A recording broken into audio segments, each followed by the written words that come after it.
And welcome everybody, episode 293, the Between Two Wheels podcast. We're talking stage 5 of the 110th Tour de France. Pau to Laruns, 162.7 kilometers. Like yesterday, we saw a bunch of crashes. Today, we didn't see crashing physically. Well, we did. We saw some physical problems on the bike. Some surprises, new leader in the yellow, a few Americans take part. We'll talk about it all. Come on up.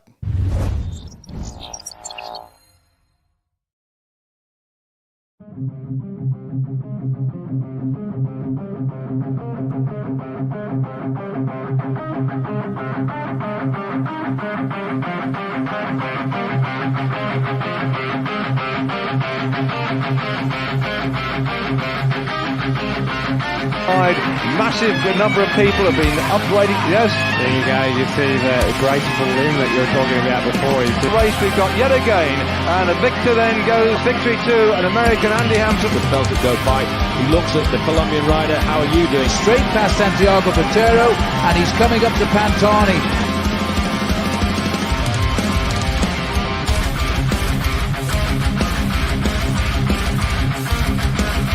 Armstrong is sitting in the last few hundred meters as we come towards the finish of this monumental stage. And as we start to approach the line now, Pantani grits his teeth and accelerates and over the line.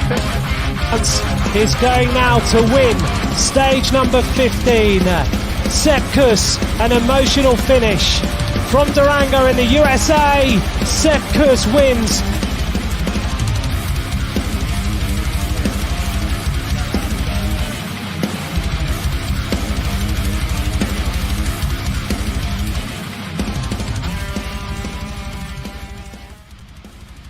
Yep. Episode 293. We just talked about that at the open. So welcome everybody. Between Two Wheels podcast, Tyler Yonke, stage 5, Pau to Laruns. And look, the predictions yesterday were for what was it going to happen? We were live streaming tonight with Tyler Yonke. Thanks, Victor. Welcome. 7 o'clock p.m. Pacific. That's when I'm going to try to do it every time. I'm sorry I didn't put a notice out there real quick. It's a busy day. And so what did I do? I did watch the race. And we'll talk about that. Look, yesterday we had some crashing. It didn't look like we had Quinn Simmons go down today, but other than that, I didn't really see much of it. But we saw some bodies having some trouble keeping up, and we will go through all of that. And I thought it was going to be okay. So let's get right to it. 162 kilometers. What did I say yesterday? I said Nilsson Palace going to try to go up the road. He can have a short duration of riding to take the big points over the HC category climb. It didn't work out. He tried to go on the break, and I think it's just too much. From the drop of the flag, he was up the road trying to go. It just can't happen. So you can't do that kind of stuff on a day-to-day basis. He needs to probably sit back. So look, 20 points for an HC category, for the King of the Mountains. He only had 18 going into the day, so he doesn't get up the road. But there was a big group that did, and we'll walk through some of that. Look, I will say, if you've watched the Giro, and we went through all the Giro stuff, bad weather, it's not that case right now. The tour is enjoying some really fantastic weather. As you can see, they're starting to pow. They go over here. They're in the Pyrenees. They're hitting some of the Col de Mare Blanc, the Échirou, the Sedut. And it's there you go. The Sedut, it's a HC category right there. But the Col de Mare Blanc, it's only a Cat 1, but it's pretty brutal, especially coming up near the end. Then there's about 22 kilometers or so after the finish where they go down and then a little bit of a rise, and it's somewhat flat. 20 kilometers. So that's what the riders had unpacked for today. 128 kilometers in. They've already got a break going up the road. I think it was 37 riders. You had two Jumbo Visma, or at least two. I think Tish Benoot and Wout were in there. But the most surprise, you had some trek, little treks up there. Ciccone, look, the GC hasn't really, it's blown a few people out, but it hasn't blown out everybody to the point where Ciccone, I think, was 22 seconds off or so. 40, maybe somewhere in that range. Jai Hindley was up there of Bora. Now, Jai, we talked about him as being, for me, my number 3 favorite. He won the Giro last year. He was second in the Giro to Teo Gegenhardt on the shortened one. The guy can go uphill. So, and there's only 20 some kilometers of time trialing, one stage of a TT individual time trial in this tour, which means climbing is kind of at the fore, and he's not bad. So, and he gets strong as the race goes on. We've seen that with the way he was able to win the Giro and come second to Teo Gegenhardt. So the point is, he's a threat to be up the road, and I was shocked, I tell you, that they let him get up there. But they did, and the gap got up to around 4 minutes or so. The sprint, I don't know who took the sprint here, maybe Cocard. We'll take a look at all that stuff. But Wout got up the road as well, and with Wout was, like I said, Tish Benoot, and that's just the prime thing. If you're not going to make it to the finish, which they weren't, and then it's to set up to be able to help Vingegaard at some later date. I did see as well that Pogacar at the start, he tried to, at one point, try to get up in the break. I mean, with knowing what happened for the rest of the day here, it seems a little shocking that he's doing little tactical things like that to waste his energy. It blows my mind that you're even allowing yourself to do that. And he's done a few little things here and there, but some of it's Vingegaard. So, we'll see how it goes. 80 kilometers. This group's 2 + 3 minutes up there. They end up whittling it down even more. At one point, you got Wout and Alaphilippe, who's up the road. He tries to kind of make a little bit of a move. Then Felix Gall, he ends up on the Col de Moulin Blanc, on the Sudette, taking off there. I think he got max points, so he's, I think, in the climber's jersey. There you go. He goes over the top of the Col de Moulin Blanc, or the Sudette. Nick, we'll take a look at the names here. He was up there for, I want to say, Israel. And then you had these three, there you go. Alaphilippe, Wout, and then Clement was back here. I think that's his name, for AG2R in the break, really pounding things out. And all the way back, you're now seeing UAE is doing a lot of work, and they're trying to keep this thing intact. Wout mixes things up here. The break goes up and down, but what we're really looking for is right here. Felix Gall goes up the road, up the Col de Blanc now, and with him goes Jai Hindley. Okay, Jai Hindley, now they have, 2:29 at this point over the yellow jersey group. UAE has been on the front doing a lot of work.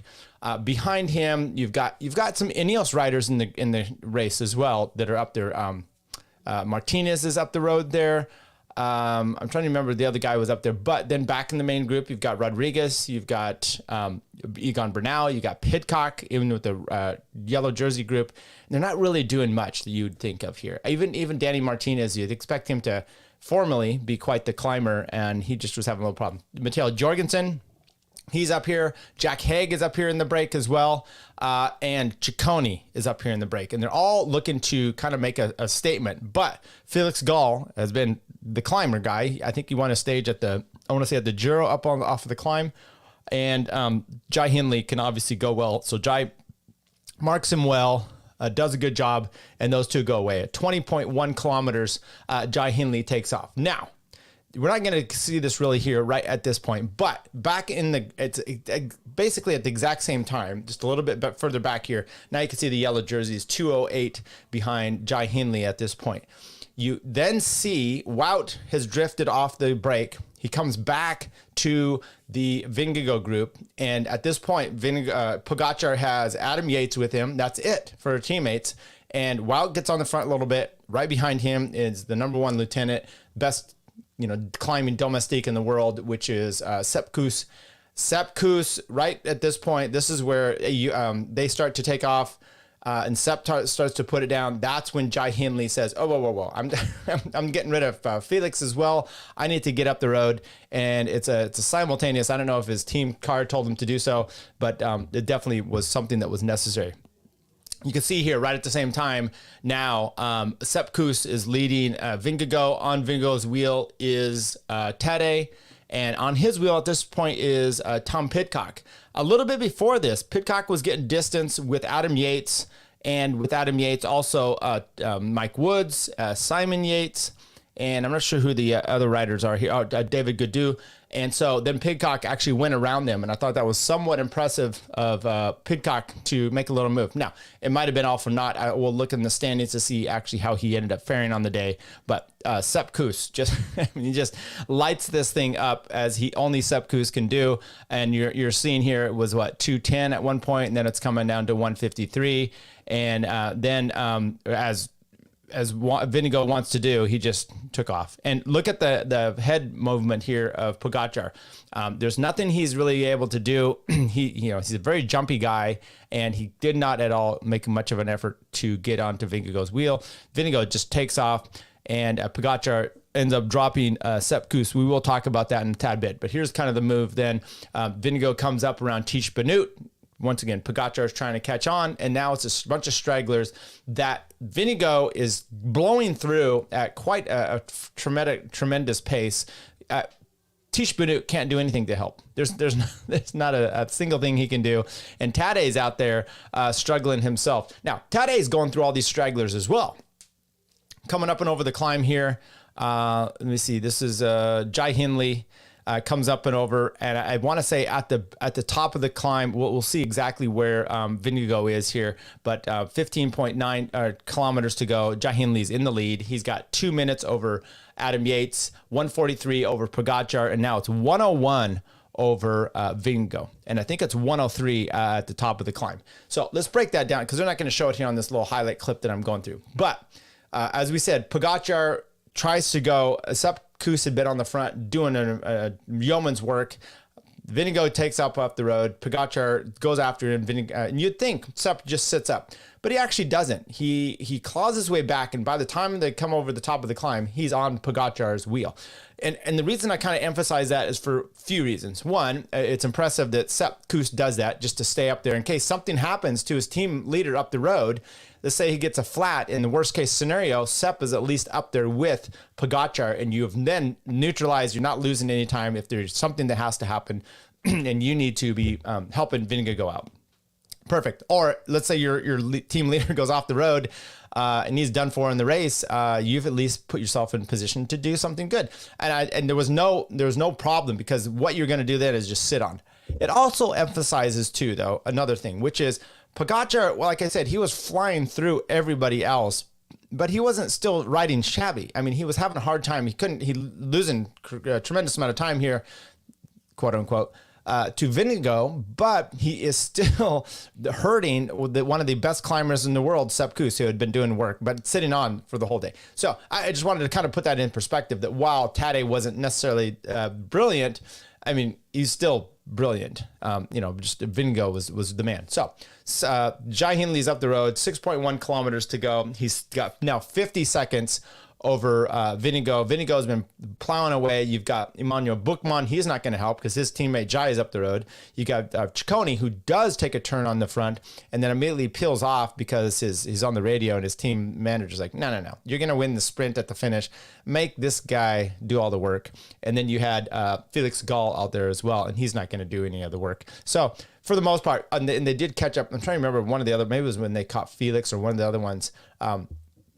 Vingegaard makes a motion to him like this, like, hey, get in line and do some work for me. And the guy's kind of like, what? I don't think I'm going to do that. Anyway, they do fine. Pogačar sits up just a tad to let Adam Yates join. And you got Adam, Pidcock, Skilmos, Simon Yates, David Gaudu, and Madouas is up there as well. So they're blazing away. But in the end, Jai Hindley comes through. He does a nice little post up. He gets the win that he's probably always dreamed of. He said this was not the plan of the day. It just happened. He just kind of rolls in. There was two teammates with him in that break, so they just kind of took the brunt. We're doing a lot of the work. In the end, Vingegaard does all the work coming in here to the last 150, 200 meters, and Ciccone easily outsprints Gall and Emmanuel Bachmann. I saw it for a second there. I'm like, Bachmann, he might get a chance to go 1-2 on the stage for Bora. But no, this is the first. And so Jai Hindley ends up holding on for, and then the rest of the group, the Tadej group comes in here. Does it show here? 138 back. So he loses almost a minute or more to Vindigo. Quite the day. Bachmann goes ahead and salutes or gives a hug to his team leader, Jai Hindley. Quite the day. So there you go. Hindley, Ciccone, 32 seconds over Ciccone. And so Ciccone and Gall take time bonuses. Hindley takes time bonus.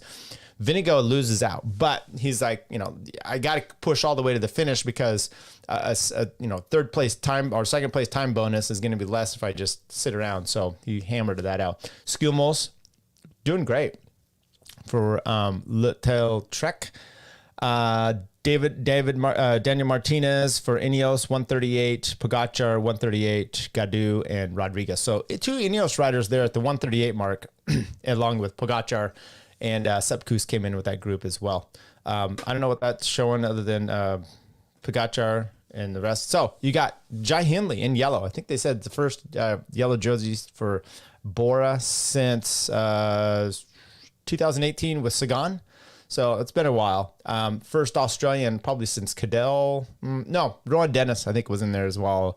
But look, for the most part, you go way back in the history. You've got Phil Anderson. He was a big guy for Tour rider, but I think he posted in the top 5 a few times in the Tour de France. Australian, rode well. And then other than that, you've got Cadell Evans, obviously. Won the Tour de France at one point.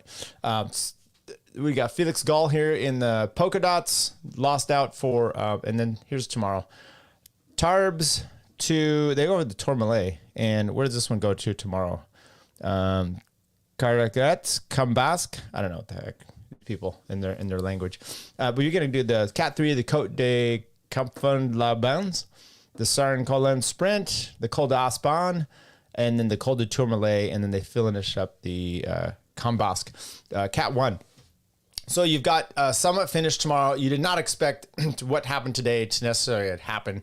I tend to think, and I watched a few different feeds on this. I watched the GCN one live. I saw highlights with Phil and Paul, and then I kind of rewatched on the Peacock World feed, and so as Nicholas Roach and Ant McCrossan. And so I got a different perspective of everybody there. And in the world feed for Peacock, they were confused as to why Vindigo was having Sepp Kuss ride. And I'm like, well, I think they probably noticed a little something with Pogacar, or you take him on, you give him a shot across the bow.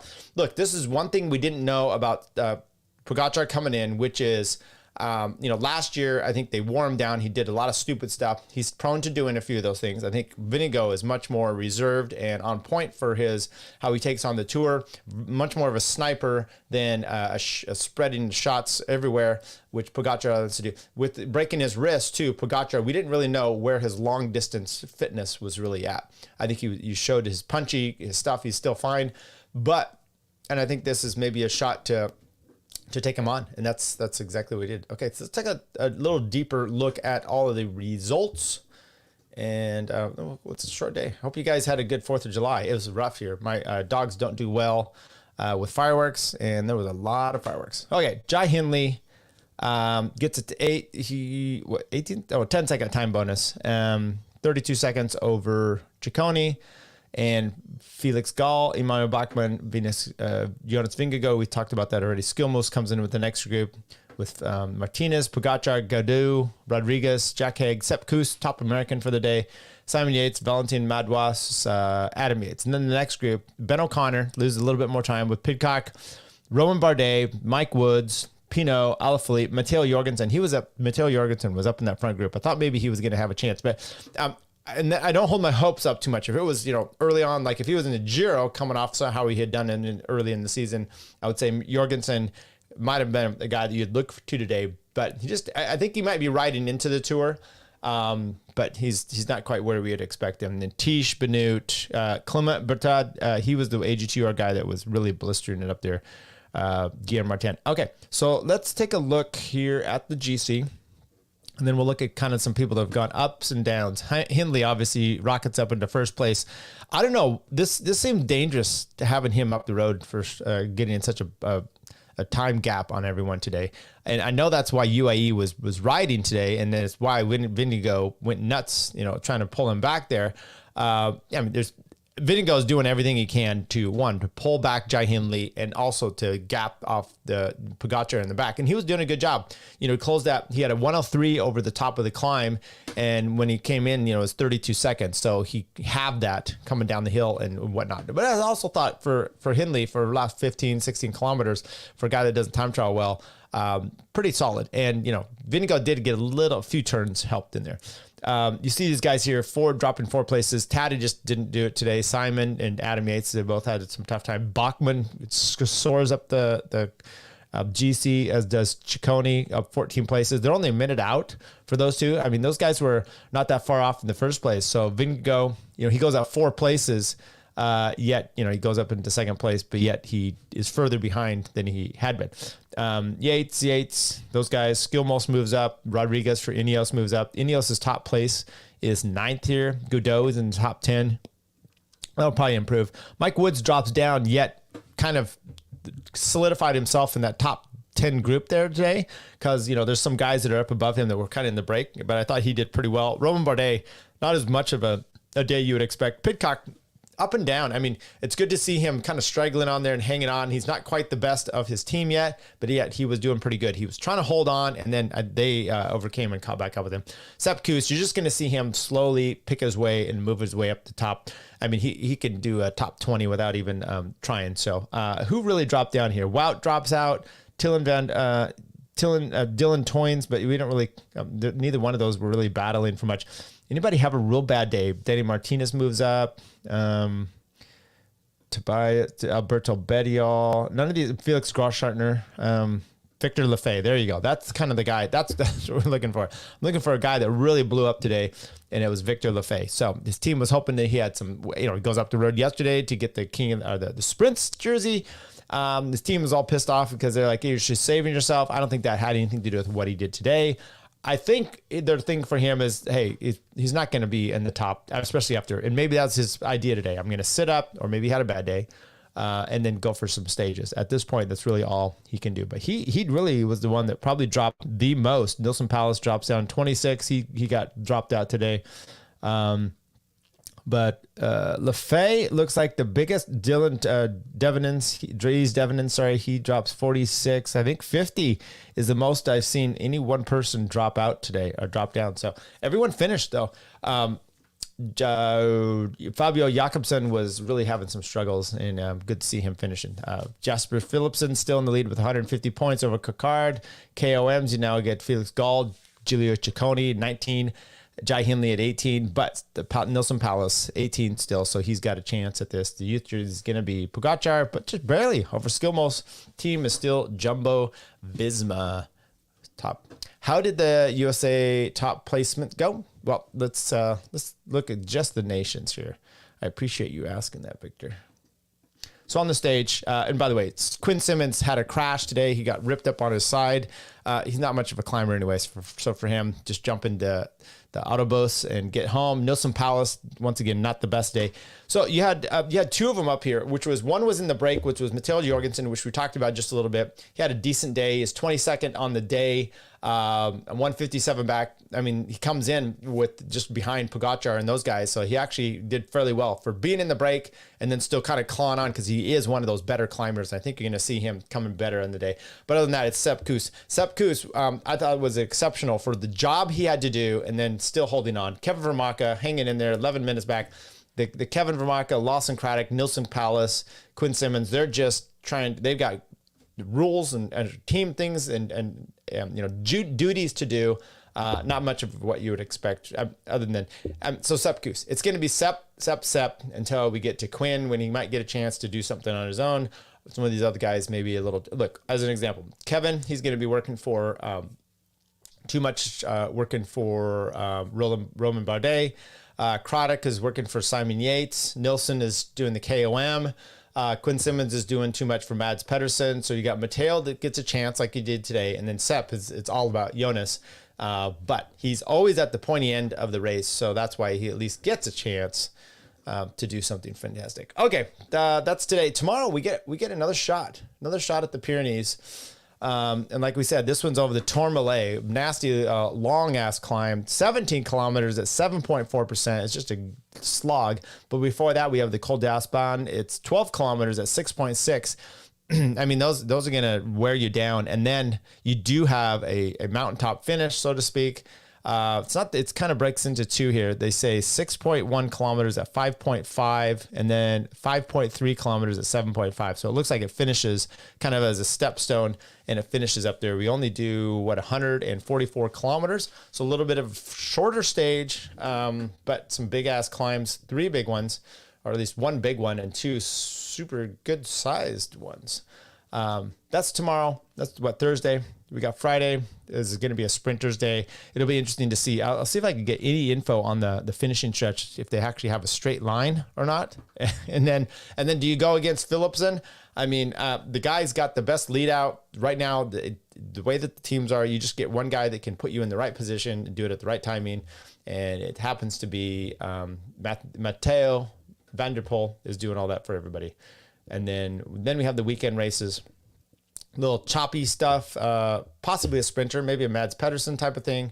And then we finish up on the Puy de Dôme. What do we say? That's 7.1, 5.5 at 7.1%. Damn, that'll be fun. Okay, let's go back to today, tomorrow, and do some predictions. So you come off of today's. Are you going to let a break go, or is it going to be the GC? I don't know. Okay, I have no clue what's going to happen. So if it's GC, I think you're going to want Jumbo's going to want their stage win. They haven't been able to chop that up yet. So there's a good chance that you see them. And is Jai Hindley going to be able to hang on? I mean, I think with the HC coming first, unless you really blow it up on the HC, which I could see Pogacar going early and trying to just blow this thing up there. Other than that, I think Jai Hindley, the last climb isn't bad enough for him to get dropped, and he might be able to stay into yellow all the way through Sunday, even maybe through the rest day. Good chance of that, but tomorrow it's all about tomorrow and how Vingegaard wants to do that. Let's say Pogacar recovers a little bit and he wants to light it up on the HC. I can see him doing that. If you go back in his history, he's definitely got a penchant for going long, but it's gonna be solo or with Vingegaard, because you're not gonna get rid of him. So you're gonna maybe try to shake him loose early, surprise him, and it's probably just gonna be for naught. So I don't think I'd say that, but his team should be saying no, don't do that, because all you're going to do is you're going to wear yourself out, and then Vingegaard is probably going to slaughter you there. So maybe a break, maybe a Mike Woods chance. Some of the guys that gained but that kind of lost today. That second tier, Mike Woods, Ben O'Connor, some of these guys might need to get in their break to see if they can do what Jai Hindley just did and make Bora chase them down. So with that said, if it comes down to a group, I think you're going to see Vingegaard win, because he wants a stage win. He hasn't got that yet. Jumbo hasn't got their stage win yet, and they're looking for that. Other than that, I think that's about what we have. Okay, let's see if there's any news coming across that I think Tade down but not out. Stage 5 time loss. We're still in the game. Yeah, okay. Vingegaard lands surprise hammer blow. Hindley doubles up. Jonas Vingegaard grabs Tade in a stunner. Okay. Lefay power analysis. This is probably let's go with this one. This might be interesting. And then we'll finish up here for today. This says power analysis. Tour de France, Pogacar, Vingegaard, and Victor Lefay. Okay. Power numbers from this year's Tour de France are already the highest I've seen in professional cycling. A perfect storm brewed ahead of stage 1, which all set up all-time 3-minute and 5-minute power outputs on the Côte de Pique. This year's Tour de France tour began with a prologue and a bunch sprint. Blah blah blah. Let's get to some. This might be too much for us. Lefay, let's just take a look at this. After many years of covering professional cycling and over a decade of power analysis, I'd never seen such a 3-minute high and a 5-minute power output in a race. I've heard rumors of the world's strongest professional cyclist pushing 8.5 watts per kilogram for 5 minutes in a fresh training effort, but it's still hard to wrap my head around that number. Lefay's stage 1 performance was one for the history books, but he only finished 6th with the best legs of his life. The Frenchman may have been disappointed, but he didn't have to dwell on it for long. Stage 2 was defined by a long climb to Jezebel, Made famous by the Classica San Sebastian, the Jayskapell, is the 2-part climb with a deceiving average gradient. The Jayskapell is a tricky climb because it is too long for the punchiers, but neither steep nor long enough for the pure climbers. So who are the best riders on the Jayskapell? The strongest riders in the world can do it all. Pogačar and Vingegaard. Lefay made it into the first chase group behind Pogačar and Vingegaard after pushing nearly 6.5 watts per kilogram for nearly 20 minutes on the Jayskapell. Jesus, that's huge. If you don't know, that's big numbers. When Pogačar and Vingegaard took off, Lefay was pushing 465 watts in just 800 meters. Pogačar and Vingegaard put 12 seconds into the toughest rider by the top of the climb. All right, I won't go into all that. It looks like impressive stuff. Who wrote this? Who's so stunned? Zach Nair. I don't know who that is. Okay, well, there we go. I think we will call it a day for that one. I hope you enjoy. I had a really good time. I enjoyed the race today. It was a little bit of the boring stuff, some of the early things, but once you get those climbs, the groups are so big, you just hope that your guy that like Jai Hindley, he bided his time. He let Wout go up the road. He let Alaphilippe go up the road, and he just kind of sat there and waited. And then Gal had the team to kind of help him out. He had Jai had Emmanuel Bachmann, and it worked out great for them. It worked out great for them. It worked out great for Vingegaard and Jumbo. It was a little sketchy why you let these guys go up the road so much. It also did not work out so good for UAE, but we'll see. Victor says, "How was your 4th?" It was really good. Thanks for asking. I hope you had a good one too. Like I said, my dogs didn't like the fireworks very much, but we had some family, some friends over, and it was a really good time. So I hope everyone had a good 4th and a 5th. And then tomorrow is the 6th. That's it. Episode 293, Between Two Wheels podcast. Tyler Yonke. Hit like, hit subscribe. See you tomorrow.